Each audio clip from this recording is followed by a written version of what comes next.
Hello friends, welcome to Docinnet channel. Follow today's video. Today's video is about AIP-SSM maintenance. Okay, let's go. AIP-SSM maintenance. This slide includes information on administrative maintenance tasks on the AIP-SSM. These tasks include the following. Number 1. Adding trusted host to connect it to the AIP-SSM. For a device to be able to connect to the AIP-SSM for management and monitoring purposes, it needs to be added to the trusted host list.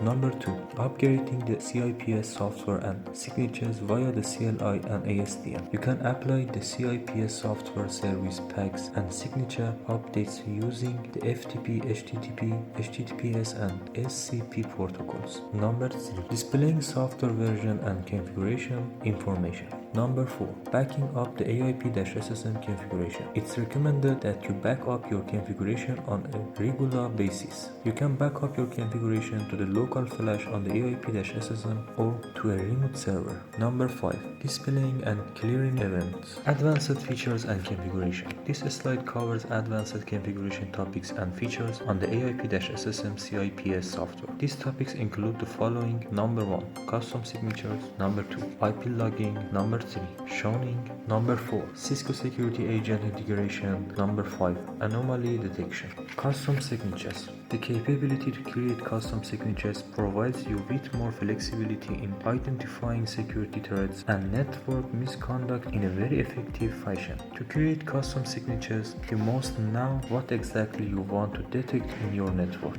IP logging. The IP logging feature enables the AIP-SSM to capture IP packet data if an attack or security threat is seen.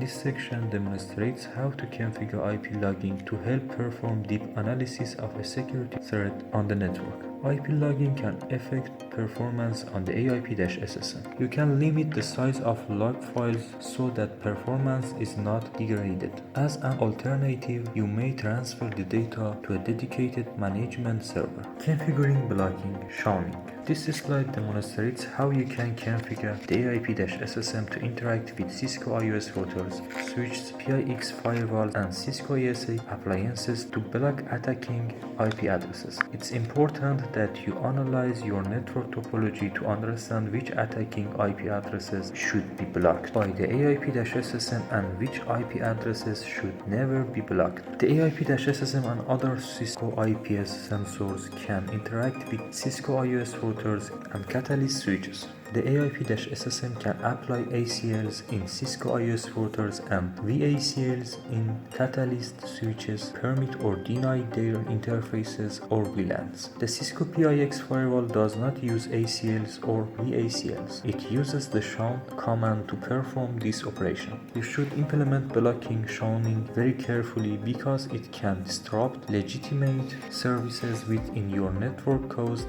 by false positives. This is why the tuning process is so important. Attackers can launch a DOS attack if they know about your showing configuration. These DOS attacks can be orchestrated, spoofing legitimate source addresses, consequently causing disruption of legitimate hosts and services. Cisco Security Agent integration. The Cisco Security Agent solution provides numerous capabilities used to enforce security policies on end-user machines. The CSA solution has two components: agents that reside on and protect endpoints. Number 2, management console MC used to manage the agents. The CSA agents send CSA MC host information based on the configured security policies. Subsequently, the CSA MC maintains a list of IP addresses that it has determined should be quarantined from the network.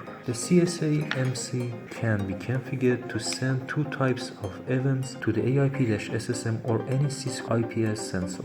Number 1, host posture events. Number 2, quarantined IP address events. host posture events provide the following information. Number 1. Unique host ID assigned by CSA-MC. Number 2. CSA agent status. Number 3. Host system hostname. The host passage events are called imported OS identification in IP and AIP-SSM. The quarantined host event provide the following information. Number 1. Addresses. Number 2. Reason for the quarantine. Number 3. Protocol associated with a role violation. Anomaly detection. The Cisco IPS solution includes limited anomaly detection capabilities. The AD components of the AIP-SSM allows it to be less dependent on signatures updates for protection against worm and scanner such as CodeRed, SQL, Slammer, Configure, and others. The AD component lets the AIP-SSM learn normal activity and send alerts or take dynamic response actions for behavior that deviates from what it has learned as normal behavior. When the AIP-SSM is configured for AD,